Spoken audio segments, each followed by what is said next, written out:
Shabbat Shalom, hoje nós vamos tratar da Parashá Bechalar, que compreende Shemot Êxodo, capítulo 13, 17, ao capítulo 17, verso 16.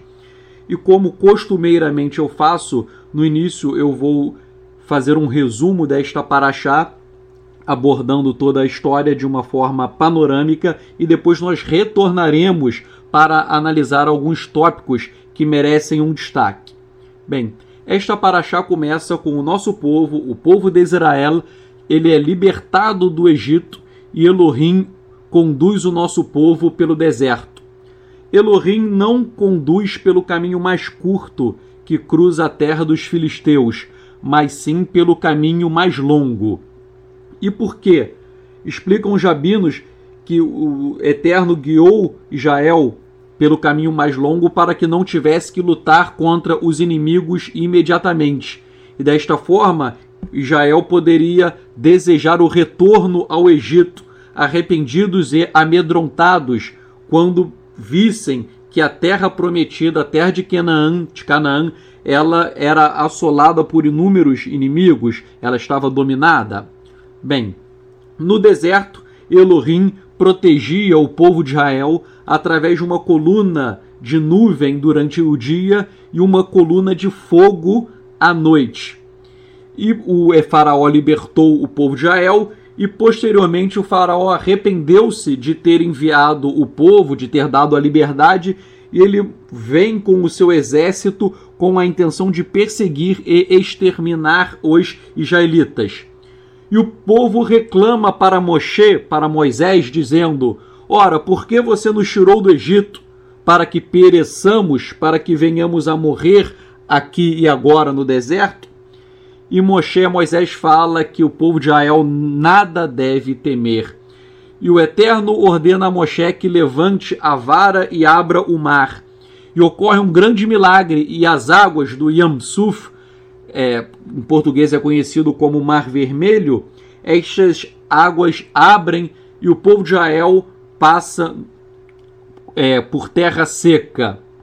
E logo depois os egípcios perseguem o povo de Israel e as águas terminam se fechando, castigando e trazendo a morte sobre os egípcios. E o povo de Israel faz a travessia do Mar Vermelho e começam a cantar para Elohim, enaltecendo a sua grandeza. E Miriam apanha um pandeiro e as mulheres que estão atrás dela começam a cantar e também a dançar para o Eterno. Após a travessia do Mar Vermelho, o povo de Israel não encontra água por 3 dias, apenas as águas amargas em Mará. E Elohim faz um outro milagre, transformando aquelas águas amargas em água potável. E o povo continua reclamando. Agora, antes o povo reclamou que sentia sede, e o Eterno faz um milagre, pois as águas amargas se tornam potáveis. E logo depois da reclamação da sede vem a reclamação da fome. E então Elohim envia alimento dos céus, o man, conhecido em português como maná. E esse maná, esse man, ele cai do céu todos os dias, na porção exata para cada um, exceto no Shabat, que o man não cai. No Shabat, um dia anterior ao Shabat, as pessoas deveriam pegar o man, o maná, em porções duplas, porque no Shabat as pessoas deveriam descansar e, obviamente, o maná não iria descer do céu. E Moshe, ele reserva um maná em um frasco, a mando de Elohim, para que ele servisse de testemunho da grandeza do Eterno para futuras gerações. Então, o que sobrava, o maná, ele sempre estragava. Porém, houve uma porção que de forma sobrenatural nunca estragou, pois ela foi guardada por Moshe, atendendo a uma ordem do Eterno, para que esse maná, ele servisse de recordação de geração em geração. E após começarem novamente a jornada no deserto, há de novo uma falta de água. O povo está com sede, sedento, e Moshe ele bate na rocha e da rocha a água é jorrada e o povo pode saciar a sua sede. E a Parashá termina finalmente com a luta entre Amalek e Yehoshua, com a vitória de Yehoshua e a promessa do Eterno de que a memória de Amalek seria extinta.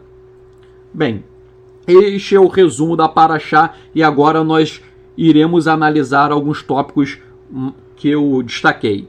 Primeiramente, o nome da Parashá, que se chama Bechalar. Esse nome é extraído de Shemot, Êxodo, capítulo 13, verso 17, que começa escrito em hebraico assim: Vayeri Bechalar Paró et Haan. A tradução é: e aconteceu que expulsou o faraó o povo.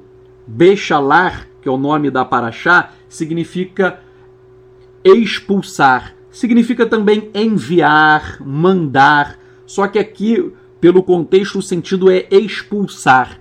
Então, faraó, não é, ele vai e expulsa o nosso povo do Egito por conta das 10 pragas que nós já vimos. E daí esse ato de expulsar, o nome é expulsou, significa Bechalar, que é o nome da Parashá. Então, Bechalar é igual e expulsou. Explicam muitos rabinos que vários israelitas não quiseram deixar o Egito. E é por isso que eles foram expulsos. Ainda que um israelita quisesse ficar no Egito, houve Bechalar e expulsou. Na marra, o faraó expulsou os israelitas que tinham o desejo de permanecer no Egito. Alguns israelitas não quiseram deixar o Egito, pois eles já estavam acomodados e pensavam que não mais seriam molestados pelos egípcios após as 10 pragas. Todavia, o Eterno desejou tirar as pessoas de sua zona de conforto, tirá-las do Egito e levá-las para o caminho que Ele, o Eterno, planejou. E daí nós extraímos uma lição para as nossas vidas, que hoje todos nós devemos ter a coragem para superar os obstáculos que parecem intransponíveis. Muitas vezes nós nos deparamos com situações difíceis, duras, árduas, e nos parece que não há nenhum tipo de solução. Porém, o nosso Eterno, ele tem poder, ele é poderoso para fazer com que essas barreiras elas sejam superadas. Nós não devemos olhar para o tamanho dos nossos desafios, mas sim para o tamanho do nosso Elohim, que é grandioso, que é o El Shaddai, é o Todo-Poderoso. Podemos vencer todos os obstáculos porque o Eterno está conosco. E como eu havia dito, Elohim levou o nosso povo por um caminho mais longo. Por quê?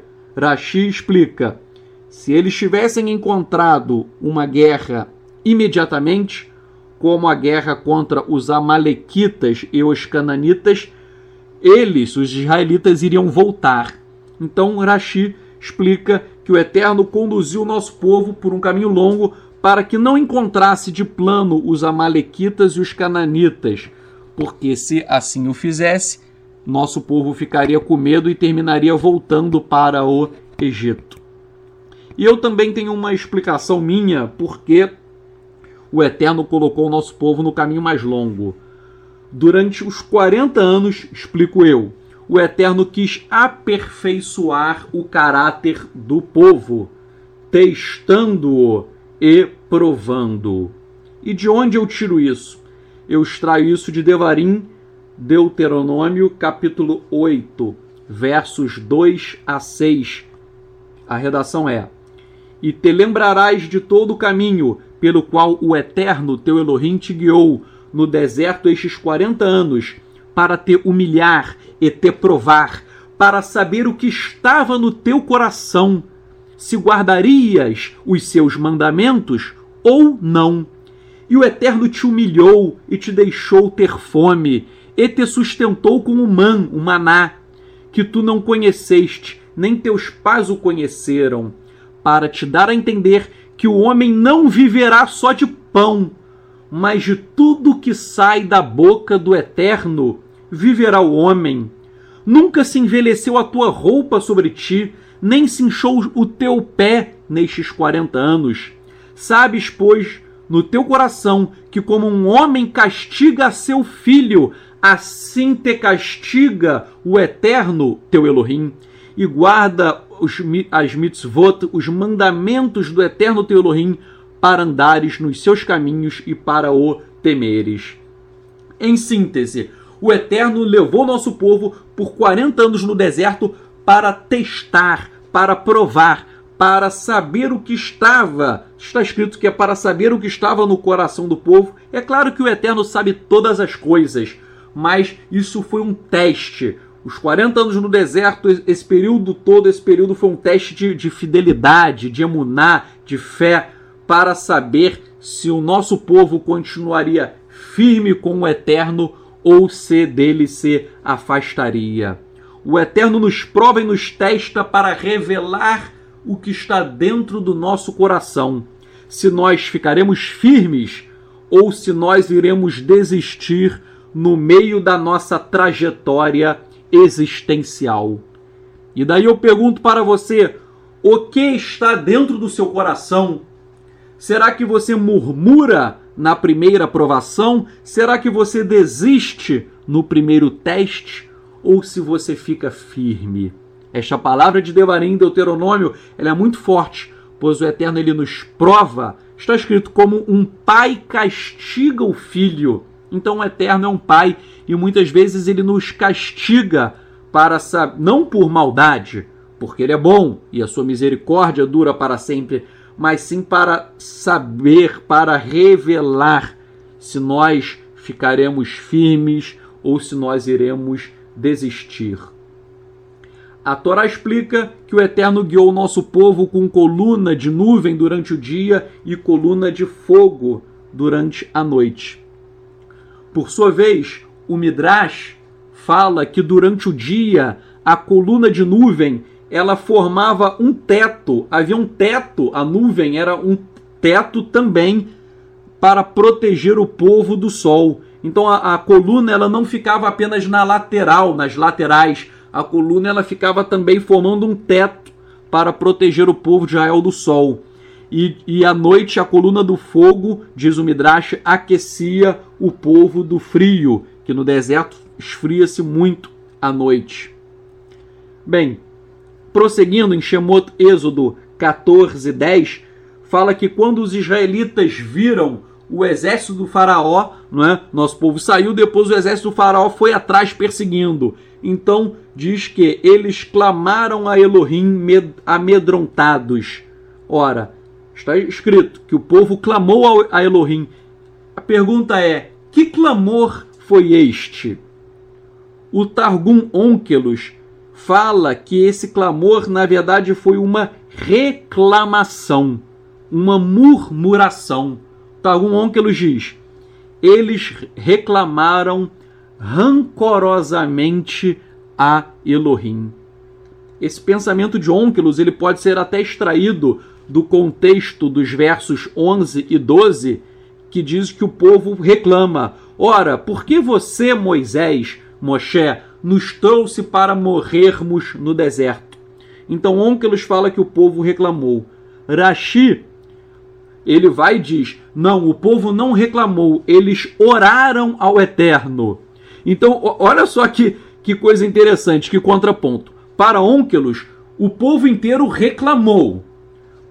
De modo contrário, Rashi, o rabino, explica que o povo não reclamou. O povo era tão santo que todos começaram a orar ao Eterno. Ora, esse argumento de Rashi eu não concordo, porque no próprio capítulo 14, versos 11 e 12, fala que o povo reclamou. Disse, Moshe, por que você nos trouxe para morrermos no deserto? Então eu, particularmente, eu concordo com a opinião de outro rabino, o rabino Moshe ben Nachman, que Nachman diz o seguinte, havia muitas pessoas no povo de Israel, nós não podemos generalizar dizendo que todos reclamaram.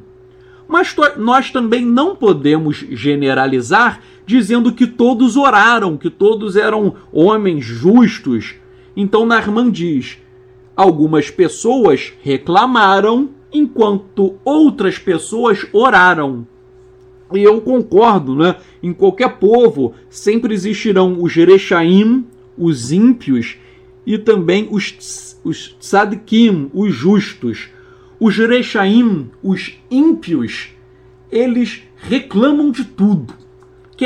É muito fácil identificar um rachá, um ímpio. O ímpio vive reclamando. Por sua vez, o tzadik, o justo, em vez de ele reclamar da vida, quando ele sofre uma tribulação, ele não reclama, ele ora ao Eterno. E eu falo isso até fazendo uma crítica também, né? Uma crítica construtiva. Existem muitas pessoas que estão fazendo techuvá, que querem guardar a Torá, o Shabat, e muitas pessoas que estão saindo das igrejas evangélicas para fazer techuvá. E muitas dessas pessoas que saem das igrejas evangélicas, elas só ficam falando mal dos evangélicos. Há pessoas que eu vejo na internet, no Facebook, que elas elas só falam mal dos evangélicos. E o pior, já vi até Rosh, né, um Rosh famoso, né, um dos mais famosos do Brasil, um líder do judaísmo, com Yeshua, não vou dizer o nome, mas ele também só fica falando mal da igreja. Ele, assim, parece que ele 24 horas por dia só fala mal dos outros. Ora, de acordo com a Torá, isso é a conduta de um rachá, de um ímpio. Por quê? A Lashon Hará, o pecado da língua, é um pecado à luz da Torá. Então, se você discorda da igreja, e eu digo, eu discordo de muitas coisas da igreja, nós não devemos ficar falando mal dos outros. Nós devemos orar, devemos fazer tefilot, orações, para que as pessoas enxerguem a verdade. Então eu digo, os Rechaim, os ímpios, eles reclamam e falam mal dos outros. Mas os tzadikim, os justos, eles fazem tefilot, eles fazem orações. O tempo que você perde falando mal dos outros, por que você não para de falar mal e faz a netilat apain? Ou seja, prostre-se, ajoelhe-se diante do Eterno e de joelhos clame para que as pessoas que estão no erro, elas enxerguem a verdade. Bem, então eu deixo esse recado, não façam Lashon Hará, não cometam pecado da língua, em vez de falar mal dos outros, façam tefilot, façam orações em prol de pessoas que merecem enxergar algumas coisas. Bem, aí todo mundo sabe, né, que o mar se abre, o Yam Suf, o mar ele se abre, e no Midrash Tanaítico Merilta fala que quando o mar se abriu, não é? Antes de o mar se abrir, o povo de Israel houve quatro grupos diferentes. Vejam, o povo estava ali no mar, antes do mar se abrir. E os egípcios estavam vindo em perseguição. Então, quando o nosso povo viu os egípcios, houve 4 atitudes diferentes. Uma parte do povo disse: vamos mergulhar no mar. Nós preferimos nos afogar a voltarmos para o Egito. Então, de acordo com o Midrash Merilta, um grupo quis pular no mar para morrer afogado. O outro grupo disse, o segundo grupo, voltemos ao Egito, é melhor sermos escravos. Um terceiro grupo disse, vamos fazer guerra, vamos lutar contra os egípcios. E por fim houve um quarto grupo, esse que é o grupo dos meus, o grupo dos bons. Esse grupo disse, oremos a Elohim, vamos orar. Então houve um grupo que orou ao Eterno. Vejam, a tefilá, a oração, ela é a nossa arma. Em Tessalonicenses Aleph, 1 Tessalonicenses, capítulo 5, verso 17, Paulo, ele fala que as pessoas deveriam orar sem cessar, orar todos os dias, orar com intensidade. Existem pessoas que pedem o tempo com coisas fúteis. Há pessoas que vivem vendo novelas sujas, vendo programas abomináveis. Há pessoas que perdem tempo com tantas coisas mundanas e se dizem ainda que servem a Yeshua, que servem ao Eterno. Eu digo, não perca tempo com coisas fúteis. Em vez de fazer essas coisas fúteis, dedique o seu tempo para estudar as Escrituras, para fazer tefilá, para orar, ou para fazer qualquer coisa relativa ao serviço ao Eterno. Bem, seguindo a ordem do Eterno, Moisés, ele levantou a vara e o mar se abriu. Antes de o mar se abrir, antes do milagre, né, de Moshe levantar a vara e o mar se abrir, o Midrash ele fala que Nachshon, filho de Aminadav, que ele era da tribo de Yehudá, de Judá, ele foi o primeiro a entrar no mar. Antes do mar se abrir, ele entrou no mar, que estava bravio, e as águas chegaram ao seu pescoço. Porém, ele creu que o Eterno iria abrir o mar. Vejam, o Eterno disse que iria abrir o mar. Então, antes do mar se abrir, ele já entrou no mar e o mar ficou no seu pescoço, diz o Midrash. Então ele creu, né? Ele estava quase se afogando, mas ele falou, o mar vai se abrir. Então ele creu e o Midrash diz que Elohim disse para ele, sua emuná, sua fé, ela será recompensada. E posteriormente nós vemos, né, que Nachshon ele foi nomeado um dos líderes da tribo de Yehudá, de Judá. Então é interessante, não é, que o Eterno disse, o mar vai se abrir, mas antes que o mar se abrisse, de acordo com o Midrash, vejam, não está escrito na Torá, é a opinião do Midrash, o Midrash fala que ele já se antecipou e entrou crendo no milagre. E essa história, né, de Nachshon ele entrar crendo no milagre, há um paralelo dessa história do mar se abrir com Matitiarro, Mateus, capítulo 14, versos 24 a 33, que Yeshua ele andou sobre o mar. Isso testifica que ele é o Mashiach. Vejam, na Torá o mar se abriu. Nos Ketuvim Netzarim, Yeshua ele andou sobre o mar. E Yeshua, além de andar sobre o mar, ele chamou Kefá, Pedro, e Kefá, Pedro, ele conseguiu andar um pouco sobre as águas. Porém, quando Kefá teve medo, ele começou a afundar. E Yeshua disse para Kefá, para Pedro, ó homem de pequena emuná, de pequena fé. Então vejam o paralelo. Segundo o Midrash, Nachshon não teve medo, e o Eterno elogiou a sua emuná, a sua fé. Nos Ketuvim Netzarim, Kefá, Pedro, ele teve medo, e por isso ele foi repreendido por Yeshua, porque ele teve pouca emuná, ele não teve a fé suficiente. Na Torá, o mar se abriu por meio de um vento, e no episódio que Yeshua andou sobre o mar, fala que o mar estava agitado e Yeshua fez cessar o vento, havendo calmaria. Então vejam, na Torá o Eterno usou o vento para abrir o mar. E nós vemos que Yeshua, que é uma emanação do Eterno, Yeshua ele faz cessar o vento e há uma calmaria. E nesse episódio, né, de Yeshua, o texto em aramaico, né, esse episódio que Yeshua anda sobre o mar e há uma calmaria, o texto em aramaico de Matitiarro 14:33 é muito interessante. Eu vou ler para vocês e depois traduzir. Diz o texto, Matitiarro, Mateus 14:33. Vetav hanun develfa seguedo le vamar sharirai bare andalarra. E os que estavam no barco adoraram-no e disseram, verdadeiramente, certamente, tu és o filho de Elohim. Eu quero destacar aqui que eles chamaram os talmidim dos discípulos, disseram que, para Yeshua, certamente é certo que tu és o filho de Elohim. Mas antes está escrito, não é? Vetafranum develfa seguedo le. E os que estavam no barco adoraram-no.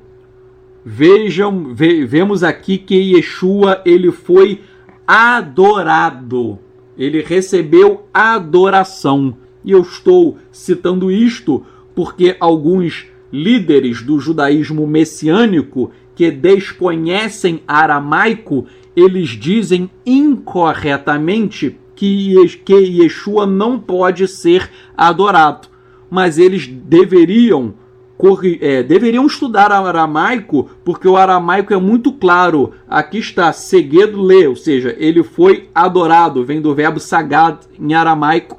Então Yeshua foi adorado. E daí as pessoas me perguntam, se só o Eterno pode ser adorado, como é possível a adoração ao Filho? A resposta é muito simples. No judaísmo antigo, inclusive na Cabalá moderna, a expressão o Filho de Elohim, o que significa o Filho de Elohim no primeiro século? Não hoje, mas no primeiro século, Filho de Elohim significava uma emanação, uma manifestação do próprio Eterno. Isso está nos manuscritos do Mar Morto. Isto daqui a pouco, né, se der tempo eu vou falar. Isso está no Zohar, que é a obra mais importante da Cabalá judaica. A expressão o Filho de Elohim, significa uma emanação do Eterno. Ou seja, a ideia de que o Eterno pode manifestar-se como homem, isto é um conceito tipicamente do judaísmo antigo, tipicamente dos israelitas. E esse conceito, infelizmente, ele é ocultado pelo judaísmo moderno. Ora, o judaísmo moderno, hoje em dia, fala que é impossível o Eterno se manifestar como homem. Porém, o judaísmo moderno extrai isso das lições de Maimônides. E Maimônides viveu na Idade Média. Ora, na Idade Média, se nós voltarmos no primeiro século e antes, havia o entendimento de que a expressão o Filho de Elohim significa uma manifestação do próprio Eterno. Tanto é verdade que Daniel Boyarin, que é um judeu ortodoxo, ele não crê em Yeshua, ele é um judeu ortodoxo, é professor de universidade nos Estados Unidos. No seu livro, ele não crê em Yeshua, mas ele fala com todas as letras o seguinte, ele diz, quando os judeus diziam que Yeshua é o Eterno, isto, diz ele, não é uma heresia, porque isto é compatível com o pensamento do judaísmo antigo. Então ele fala, eu não creio em Yeshua, mas quem crê em Yeshua e diz que ele é o Eterno, é um raciocínio, diz ele, lógico e fundamentado, porque o judaísmo antigo dizia que o Mashiach seria uma manifestação do próprio Eterno. Isso, gente, é tão fácil de ser visto pelo seguinte, muitos judeus ortodoxos dizem que o Rebbe de Lubavitch é o Messias, é o Mashiach. E vejam, muitos judeus ortodoxos dizem que o Rebbe de Lubavitch, ele é Deus. Eles escrevem dizendo, o Rebbe de Lubavitch é Deus. Eles oram para o Rebbe de Lubavitch, eles adoram, prestam adoração ao Rebbe de Lubavitch. E daí quando as pessoas chegam e falam, ué, mas ele é um homem, como você está adorando o Rebbe de Lubavitch? Aí eles dizem, ora, o Rebbe de Lubavitch, ele foi uma manifestação do próprio Eterno. Então, o Rebbe de Lubavitch, né, todo mundo sabe, mas quem não sabe é bom falar, o Rebbe de Lubavitch, ele está morto, enterrado em Nova York. Mas isso eu já vi isso em sinagogas em Nova York, há uma cadeira vazia e as pessoas fazem adoração ao Rebbe de Lubavitch e oram ao Rebbe de Lubavitch e dizem que ele é Deus, que ele é o Eterno. E eles explicam que ele é uma manifestação do Eterno. Vejam, o que eu quero demonstrar com isso? Eu quero provar que o conceito da encarnação do Eterno, o Eterno se fazer carne e vir como homem, isto não é um conceito do cristianismo. isto não é um conceito do cristianismo. Isto é um conceito do judaísmo antigo. Isto é um conceito da Cabalá. O Zohar fala sobre isso e eu vou ler se der tempo daqui a pouco. Isto é um conceito tanto do judaísmo antigo que os próprios judeus ortodoxos do Chabad, eles falam que o Rebbe de Lubavitch é Deus. E daí outros falam, mas como ele pode ser Deus se ele foi um homem? Mas eles falam que o Eterno pode se manifestar como homem. Então, repetindo, quando alguém me acusa e fala como Yeshua, como o Eterno pode se manifestar como homem, eu não vou entrar aqui porque é uma história longa, mas isso é muito fácil, é o conceito israelita de Tzimtzum. Tzimtzum explica isso.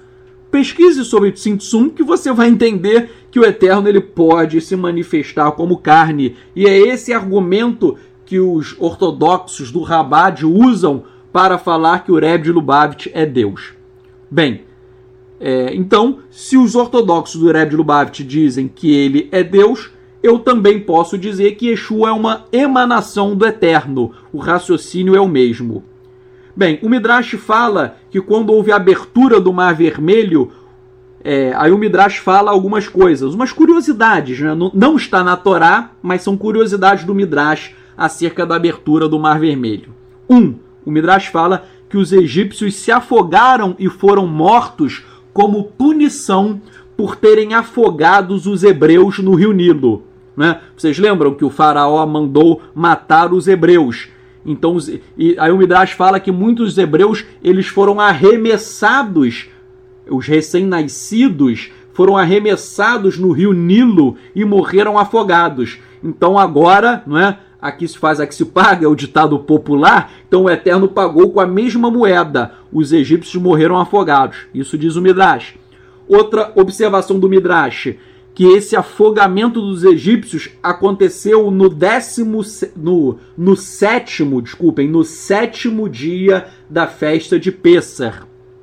E o Midrash ainda fala o seguinte, uma coisa interessante, né? Toda foto que você vê do Mar Vermelho se abrindo, né? Qualquer foto que você vê em quadros, sempre mostra um caminho e as pessoas passando pelo mar, não é? Todo mundo imagina, né? O mar se abrindo, um caminhozinho, todo mundo passando. O Midrash, vejam, não está na Torá, mas é o Midrash, só estou dando essa informação a título de curiosidade. O Midrash, ele fala que, na verdade, não abriu um canal, mas, na verdade, abriram-se 12 túneis. 12 túneis, um para cada tribo de Israel. E por que túneis? Porque havia água até formando um teto. Porque diz o Midrash que os egípcios tentaram arremessar flechas. Então houve um teto de água. Então, para o Midrash, havia água na direita, água na esquerda e ainda água no teto, formando um túnel. Mas não era um túnel, eram 12 túneis, um para cada tribo de Israel. Aí alguém pergunta, Tzadok, isso aconteceu? Minha resposta, eu não tenho como afirmar porque eu não estava lá. Eu não estava lá. Eu estou dando uma informação do Midrash apenas a título de curiosidade, né? Mas eu não tenho como saber se isso realmente aconteceu ou não. Bem, prosseguindo, no capítulo 15, ao cântico de Moshe, de Moisés e de Israel, conhecido como a Canção do Mar. E essa Canção do Mar, do capítulo 15, ela é muito linda. E o Midrash fala que essa canção ela não foi inventada pelos israelitas. Ela foi revelada, ela foi dada pela Ruach HaKodesh. Ruach HaKodesh é conhecido em português como Espírito Santo, mas a melhor tradução seria Espírito do Santo ou Espírito de Santidade. É o Espírito do Eterno. O Espírito do Eterno é um Espírito de Santidade. É o Espírito do Santo. Bem, então eu vou falar Ruach HaKodesh, mas geralmente é conhecido como Espírito Santo. Então, o capítulo 15 fala, né, que quem revelou a canção foi a Ruach HaKodesh, e a Ruach HaKodesh é uma outra emanação do Eterno. Ruach HaKodesh não é uma outra pessoa, não é uma outra pessoa como ensina incorretamente a doutrina da Trindade. A doutrina da Trindade fala que o Pai é uma pessoa, o Filho é outra pessoa e a Ruach HaKodesh, o Espírito, é uma outra pessoa. Isso é a doutrina da Trindade. E a doutrina da Trindade fala que essas três pessoas formam um único eterno. Ora, isto é um conceito totalmente pagão. Por quê? Porque o eterno ele não é composto de três pessoas. Se o eterno fosse três pessoas, então nós teríamos três deuses. Repito, se o eterno fosse três pessoas, nós teríamos três deuses. E o eterno não é três. O eterno é errado, ele é um. O eterno é uma pessoa só. Então a doutrina da Trindade está errada. Aí alguém me pergunta, Tzadok, mas como que você explica o Pai, o Filho e a Ruach, e o Espírito? O Pai, o Filho e a Ruach não são três pessoas, e sim três emanações do Eterno. Isso está explicado em vários documentos judaicos. Não são documentos cristãos que eu vou citar. Existem vários documentos judaicos, israelitas, dizendo que o Pai, o Filho e a Ruach são três emanações do Eterno. Por exemplo, ao comentar o Shema, o Zohar revela um mistério, qual seja que o nome do Eterno é mencionado 3 vezes em um curto espaço de tempo. Vejam, o Shema diz, não é? Shema Israel, Yahuwah Eloheinu, Yahuwah Echad. Ou, se você preferir, não citar o nome do Eterno, Shema Israel, o Eterno é o nosso Elohim, o Eterno é um. Vejam, isso está em Devarim, Deuteronômio 6:4. Vejam, está Shema Israel, o Eterno, primeira menção. É o nosso Elohim, segunda menção. O Eterno, terceira menção, é um. Vejam, no Shema aparece 3 vezes o nome do Eterno. Ouve, Jael, o Eterno, primeira vez, é o nosso Elohim. Segunda vez, o Eterno, terceira vez, é um. Devarim, Deuteronômio 6:4. Então a pergunta é, por que o nome do Eterno aparece 3 vezes? Questiona o Zohar. Se o Eterno é um, então por que ele é citado 3 vezes? O Eterno é um ou ele é 3? Ora, o Zohar ele explica que o Eterno ele se manifesta de várias maneiras. E o Eterno se manifesta como Pai, como Abba, Av, como Pai, como Ben, como Filho, e como Ruach, como Espírito. Vejam o que o Zohar diz. Vou ler agora o Zohar, que não é uma obra cristã, é uma obra israelita, diz o Zohar. Porém, como estes 3 nomes podem ser um? Será que é um porque nós o chamamos de um? Como estes 3 são um, somente pode ser conhecido por meio da revelação do Espírito do Eterno e com os olhos fechados. E também aqui, Yahuwah Eloheinu e Yahuwah Echad são um. 3 Gaunim. Estou lendo o Zohar, tá? Gaunim significa manifestações, essências, substâncias. Então, 3 Gaunim, 3 manifestações que são um. Repito, 3 Gaunim, 3 manifestações que são um. E esta é a voz do Filho do Homem em proclamar a unidade. E para que ele veja a unidade do todo, do En Sof, o ser infinito, para o fim do todo. Por causa da voz em que é feito, estes 3 são um. E esta é a profissão diária da unidade que é revelada no mistério da Ruach HaKodesh. E há muitos Gaunim que são uma unidade. Gaunim, manifestações, repetindo. E há muitas manifestações que são uma unidade. E todas elas são verdadeiras.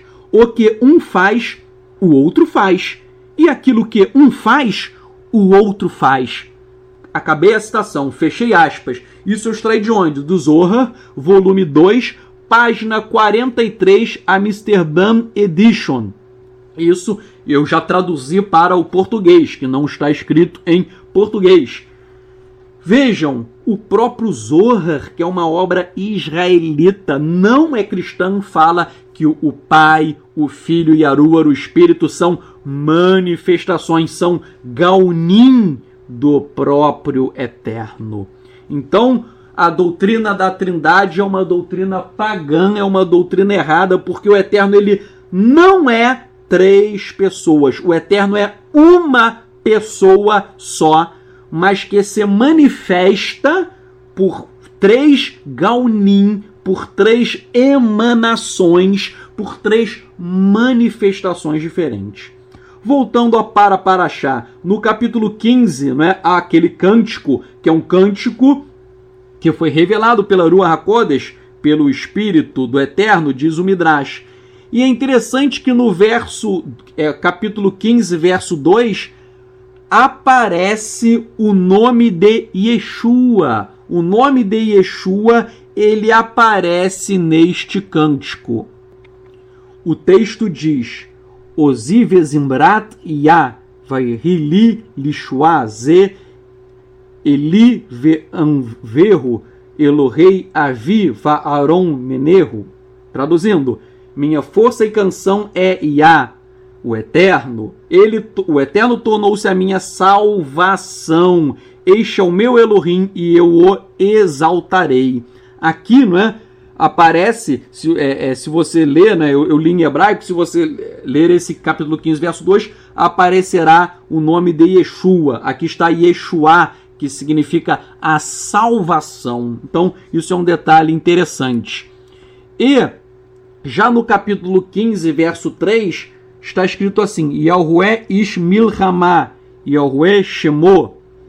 A tradução é: o Eterno é homem de guerra, o Eterno é o seu nome. Eu estou lendo isso só pelo seguinte, que uma vez, uns judeus messiânicos, eles escreveram algo na internet dizendo o seguinte, disseram assim: o Eterno nunca foi chamado de homem. Eles disseram isso. Aí eu fiz o seguinte, eu citei esse texto que está escrito: Yahué ish milhamá, Yahué shemó. O Eterno é homem de guerra. Então vejam, a própria Torá, esse não é o único, mas esse é um texto importante que a Torá chama o Eterno de homem. E isto demonstra que o Eterno ele pode, não é, numa interpretação a nível Sod, um nível de revelação, de sentido oculto, isso demonstra que o Eterno ele pode se revelar como homem. Bem, e daí o povo segue a sua jornada no deserto, e daí tem a primeira murmuração, a primeira reclamação, que é a falta de água potável. Porque a água, eles encontram uma água amarga. E Moisés clama ao Eterno, e o Eterno fala para que ele jogasse um pedaço de madeira na água, e a água tornou-se doce, potável. Outra observação interessante, que é em Shemot, Êxodo, capítulo 15, versos 25 e 26, está escrito que o Eterno começou a dar algumas mitzvot, alguns mandamentos da Torá. Vejam, nós sabemos que a Torá, por inteiro, ela só foi dada, a Torá completa, ela só foi dada depois. Mas aqui nós vemos que o Eterno ele já começa a dar algumas mitzvot, alguns mandamentos da Torá. Então vale a pena você depois dar uma lida com calma, que antes da entrega total da Torá, o Eterno já começou a revelar alguns mandamentos para o nosso povo. Isso é interessante, porque todo mundo diz, a Torá ela foi dada no Monte Horeb. Sim, foi dada lá, mas há mandamentos, há mitzvot que foram reveladas antes. E depois o povo faz a segunda reclamação. O povo reclama da falta de comida. E o Eterno manda, né, o povo começa a reclamar, e o Eterno manda codornas e faz chover pão do céu, o man. O man, geralmente as pessoas conhecem em português como maná, em hebraico é man. E a Torá fala que o nosso povo ele foi alimentado do maná, vindo do céu, durante os 40 anos. Fala ainda que o maná, a literatura do nosso povo fala que o maná, ele era doce, ele era branco e era delicioso. O Talmud, no Masechet Yomá 75, fala que havia um orvalho que cobria o por cima e por baixo, como se o maná estivesse guardado em uma caixa. E o Midrash, vejam, não está na Torá, é só o Midrash. É uma coisa interessante que o Midrash fala, até engraçado. O Midrash fala que o maná, ele tinha gosto de qualquer coisa. Como que era? O Midrash fala assim, a criança pedia o sabor. A criança pegava o e dizia, eu quero que tenha gosto de mel. Aí ela comia, tinha gosto de mel. Eu quero que tenha gosto de outra coisa. Aí o tinha um outro sabor. Então, isso aí é uma curiosidade, até engraçado isso, né? Isso não está na Torá, o Midrash. Que, na verdade, a pessoa dizia qual era o sabor que ela queria comer, como se fosse um cardápio, né? Eu quero que o tenha gosto disso, e daí o mudava de gosto. Isso agora não é um Midrash, não. Eu estou brincando, uma outra coisa, né? Seria a mesma coisa. Eu quero um com gosto de pizza. Aí teria gosto de pizza. Eu quero um com gosto, de salada. Teria gosto de salada. Então, o Midrash dá a entender isso, que você dizia o que queria, o gosto, e o gosto aparecia. Bem, o ele descia dos céus todos os dias, só que um dia antes do Shabat, o ele descia do céu em porção dobrada, porque o nosso povo tinha que recolher o dobro de na sexta-feira, porque no Shabat não iria chover o Então, o ele descia dos céus todos os dias, e na sexta-feira descia em uma porção dobrada, porque no Shabat não descia o dos céus. Isto demonstra como o Eterno valoriza o cumprimento da mitzvah, do mandamento do Shabat. O Shabat é sagrado, é um dia Kadosh, é um dia santo para o Eterno e santo para nós. Nós não devemos trabalhar no Shabat, nós já devemos ter a nossa comida preparada de antemão, porque no Shabat não vem o não vem o maná. O Eterno, ele nos dá o pão nosso de cada dia. O Eterno é responsável em prover o nosso sustento. Quando nós deixamos de trabalhar no Shabat, né, por exemplo, eu poderia trabalhar, né, no Shabat, um trabalho secular e ganhar dinheiro, mas eu não faço isso. Eu repouso no Shabat. Por quê? Porque eu reconheço que o Eterno, ele é quem provê o meu sustento, o teu sustento, o sustento de todos nós. Nós deixamos de trabalhar no Shabat sabendo que nada nos faltará. É muito interessante, em Nova York existe uma loja chamada BH, que é uma loja imensa de aparelhos de eletrodomésticos, computadores. É uma loja, ela é gigantesca. Ela parece um shopping, mas não é um shopping, é uma loja só. E os donos dessa loja, eles são judeus ortodoxos. E eles não abrem no Shabat. É claro que eles não abrem. Então imaginem você, se você fosse dono de um shopping, quando um shopping center ele fecha no sábado, imaginem o prejuízo que dá uma loja fechada no sábado dentro de um shopping center. O prejuízo é grande, porque sábados é um dia que se vende muito. Porém, esses judeus ortodoxos, e eu concordo, eles não abrem no Shabat. Aparentemente, eles estão perdendo dinheiro. Porém, a loja deles é uma loja muito próspera. Muitos dizem que é até a loja mais próspera de Nova York no comércio de informática. Então vejam, as outras lojas abrem todos os dias. Eles não abrem no Shabat. Mas ainda que eles não abram no Shabat, eles ganham mais dinheiro do que aqueles que abrem todos os dias. Por que eles ganham mais dinheiro? Os outros trabalham 7 dias na semana, eles só 6. Eles ganham mais dinheiro porque eles confiam que o Eterno é quem sustenta, é quem dá a provisão. Outra coisa interessante, o Midrash fala que as pessoas pegavam o maná, e se faltasse o man em casa, havia uma multiplicação milagrosa do maná. Então você recolheu o man, você recolheu tudo. Aí você está comendo. Suponhamos que acabasse o man na tua casa, né? Você colheu errado, aí acabou o man. Diz o Midrash que havia uma multiplicação milagrosa do maná.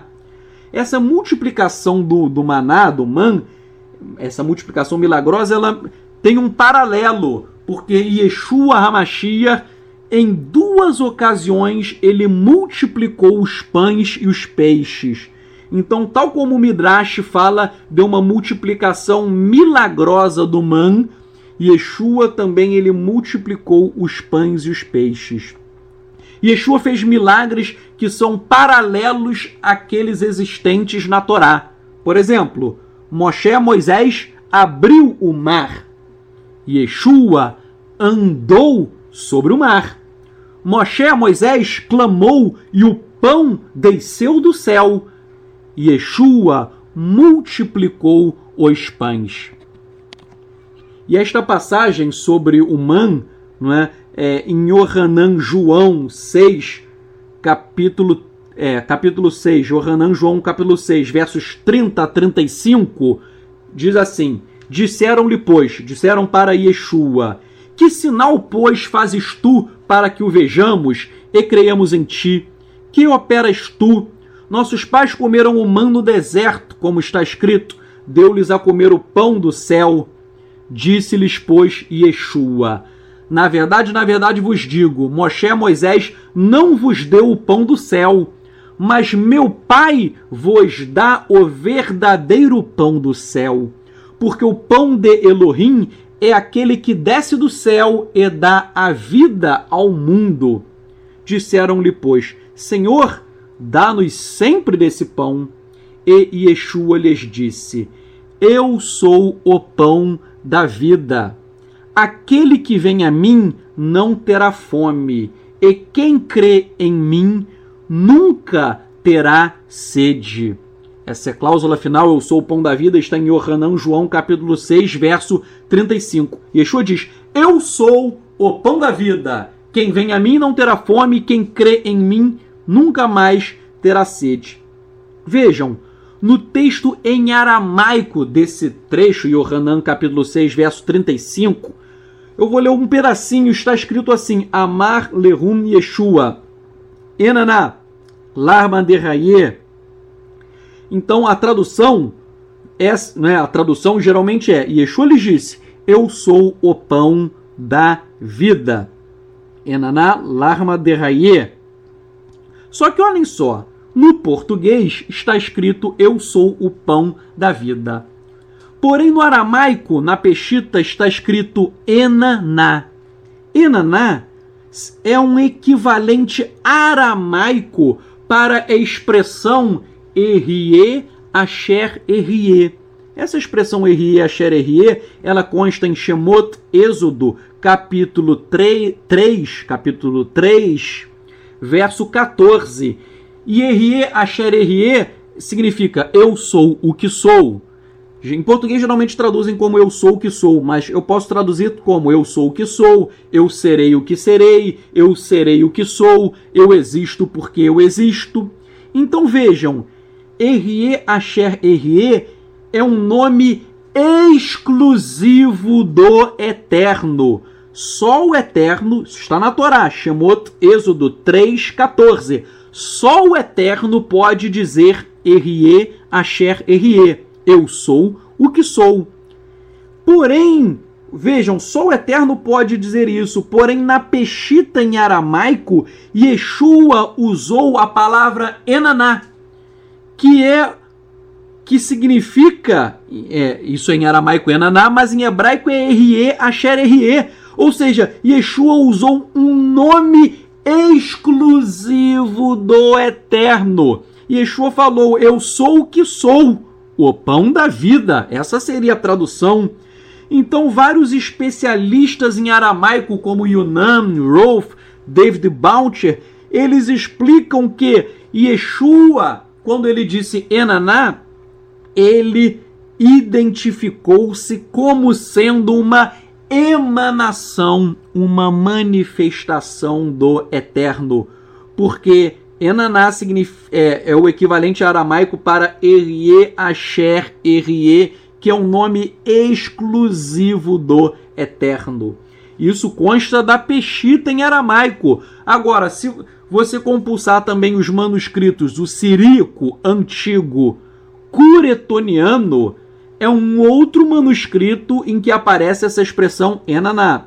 E se você compulsar também o siríaco antigo sinaítico, também aparece Enaná. Então vejam, tanto a Peshita, quanto o siríaco antigo curetoniano, quanto o siríaco antigo sinaítico, todos esses três documentos, Yeshua usa uma expressão que quer dizer, em aramaico é Enaná, mas em hebraico é Erie, Asher, Erie, que significa eu sou o que sou, eu serei o que sou, eu sou aquele que existe.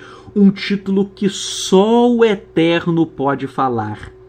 Então, outra coisa, se Yeshua quisesse falar assim, eu sou o pão da vida, era só falar Ena, Larma, Derraie.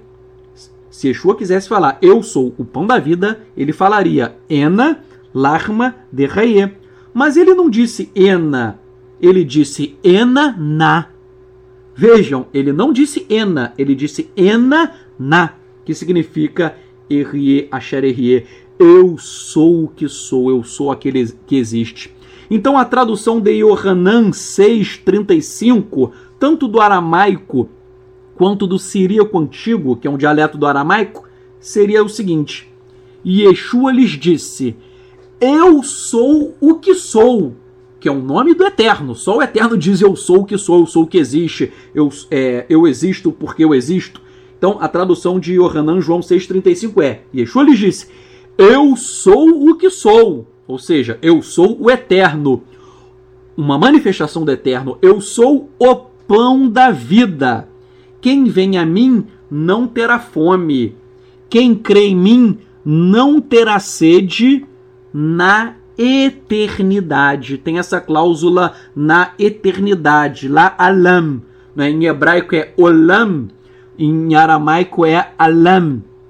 Então, Yeshua, ele fala que Enaná, Erie, Asher, Erie, e isto comprova que ele é uma emanação do Eterno. Vamos fazer uma tefilá, uma oração. Elohei ha-ivrim, ó Eterno, Adonolam, Avinu Malkenu Sheba Shamayim. Eterno, nós oramos a Ti para que a Tua Torá esteja escrita em nossos corações e para que nós possamos proclamar com ousadia que Yeshua é o Messias, é o Mashiach do nosso povo. Eterno, ser conosco nesse Shabat, abençoa-nos, Pai, continua nos instruindo pela Tua Ruach HaKodesh, pelo Teu Espírito de Santidade, para que nós venhamos crescer no conhecimento da Tua Palavra e no conhecimento do nosso Mashiach Yeshua. Nós te agradecemos por esse estudo, te agradecemos pelo Shabat, nós realmente repousamos em Ti neste dia e nós oramos, Pai, para que a revelação de Yeshua chegue a todo o povo de Israel e que todos aqueles que estejam fazendo techuvá possam crescer mais, possam estar juntos com o Mashiach e todos nós possamos estar irmanados pelas galas do coração, que nós possamos servir com todo o nosso coração, com toda a nossa nefesh, com a nossa alma e com toda a nossa força. Eterno, nós te louvamos, nós te agradecemos, nós exaltamos o teu nome, Yahuwah, que é um nome Kadosh, santo, bendito, nome que é exaltado nas alturas. Muito obrigado, Pai, por tudo que o Senhor tem nos feito. Nós te agradecemos com intensidade. Muito obrigado. Anar no mitpalalim, Shem Yeshua HaMashiach, nós oramos em nome de Yeshua HaMashiach. Amém.